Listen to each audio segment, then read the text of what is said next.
নানার রকমারি সবজি দিয়ে ঝোল করবো। ঝোল মানে মাখা মাখা জিনিস করবো। এতে ইয়েলো ক্যাপসিকাম আছে, কাঁচা লঙ্কা আছে, রেড ক্যাপসিকাম, টমেটো সিদ্ধ করে আলু জিরে দিলাম, ময়দা দিলাম, 1 চিমটে হলুদ দেবো, লঙ্কা গুঁড়ো দিলাম, একটু মিষ্টি দিলাম, করে মাখতে হবে। দিয়ে দিচ্ছি এগুলাকে এরকম করে।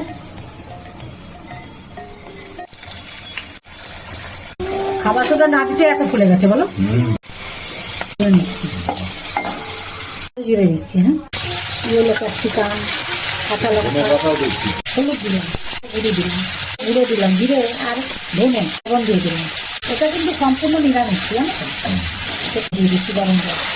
তোমার প্রিয় জিনিস কাশ্মীর লঙ্কা দিয়ে দিচ্ছি, মিষ্টি দিলাম, চিনি। নিরামিষ রান্না কারি কমপ্লিট। দেখতে কি সুন্দর হয়েছে বলো, হ্যাঁ।